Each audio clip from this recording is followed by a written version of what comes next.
Hello, everyone, and welcome to a beautiful East Coast, New England, United States day. It is gorgeous out here. There's a light wind. The woods are filling in with all of the greenery and the plants coming back. Look at our berry bushes over there, abundant. The birds are flying, the rabbits are hippity hopping, and I'm just really happy because the weather is so gorgeous. Yes, there's a wind in the air, which is great. Put on a light jacket, go for an amazing hike, which we plan on doing more of a walk later because I'm still recovering from the sickness, as you know. But I wanted to show you some of the progression with the gardening. Look at this dogwood tree. Well, there's the big dogwood tree at the side of the storage house. But then we have this one here, which this season we're going to transplant probably to the side yard, which is over that way. Or we might bring it downhill over this way, which is also our property. And of course, we have the woods there, which is our property, and it definitely doesn't need any more trees. But here are some of the things that I am growing right now. This is purple curly kale. And right now you could pick pieces off of it, make a salad, and it will just regenerate and regrow, which is great. I am experimenting with growing cantaloupe. I don't have lots of hope in it. It was a lot healthier, and now the leaves seem to be dying a little bit. They may be overwatered, so I'm going to hold off on the watering. Here we have some arugula trying to grow in there. More purple curly. And then here we have Swiss Chard starting to pop up all over the place. And this is a rainbow Swiss Chard, so it'll be all different colors. I planted some more over here 2 days ago. And 2 days ago I planted some more kale here. You can see there's a tiny little green bud in there. But nothing's really happening in there yet. There's another tiny one, and there's another, so those are popping up. And here we have cilantro growing and some pepper plants. I plan on, and these were the only starter plants, were that and the purple curly kale. That's why they're so abundant right now. Everything else is grown from seed. And what do we have going on over here? Oh, over here we have more cilantro. Yes, I've been doing a lot of experimenting, trying to figure out the best way to grow cilantro. And growing it from seed seems to work well. But this cilantro I grew from seed in the house, and then I transplanted it out here. So, but I also did the same with the cilantro that you see in here, and you can see that it is not anywhere near as successful. Over half of it has died, so I don't know why. And it's not because it's in the shade. The sun does fully hit this planter just like it hits the other. So I don't know what's going on with that. Here's some more of that purple curly kale. I know, we went a little bit purple curly kale crazy. And in here, I have zucchini growing. So squash, I thought I would have one plant, and I only had one for a while, and then the other two popped up. So that was really cool. And what I'm going to do with those is eventually only have one of them in here when it gets big enough, and then take the other two and move them so they have more room to grow. And yes, addiction, purple curly kale. So you can tell that my crops this year that I'm really going for are the kale, the peppers, the Swiss chard as usual, And of course, like I said, as far as the peppers go, I know I said peppers, but I only have 2 plants. We are going to cheat and get a couple more starter plants so that I have probably, I'm going to say 6 or 7 of those growing. Right now I only have 2, but yeah, that's going to be the addiction. And look at this beautiful giant hosta. As you guys know, I used to have what I would call an elephant hosta or a dinosaur hosta. This plant was so gigantic. I divided it into 6 or 7 separate plants and moved them to different locations around the property. And this is one of the pieces that was moved. Another addiction plant this season, strawberries. And another addiction plant, let's go look at it. There's several plants that, food plants. When I say addiction, it's because of the food. Potatoes.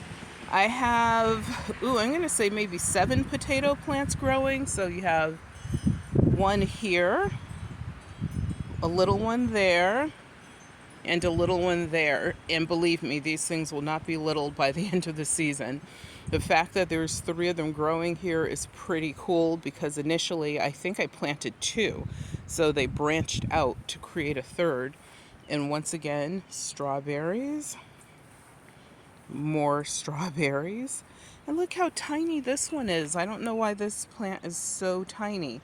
But these were plants that I transplanted from a different location on the property, and I moved them here around the storage house because initially I was growing them in pots, and they just, in order for them to get abundant, you have to get them out of those pots. And my fear was that the rabbit and the deer would eat the plants up. But what I did is I put my hot pepper blend on top of the plants, just sprinkle it right on the leaves and around the roots, right on top of the mulch, so you don't have to put it down in the ground. And when the deer or rabbit get a taste of that, obviously they don't like it and they will go away. Like, this is a good example of a plant that was being completely eaten up by the rabbit and the deer. And I put my pepper blend on it, and now it's made a giant comeback. And here you have a really loud raggedy pickup truck driving by. But here we have our hyacinth that I transplanted from one of our other properties that we used to own. I always bring a piece of the old property to a newer property.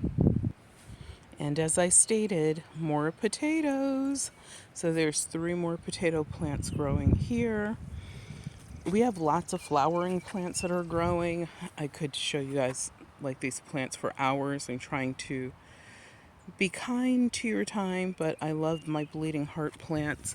I now have this original bleeding heart plant, was the first one I planted.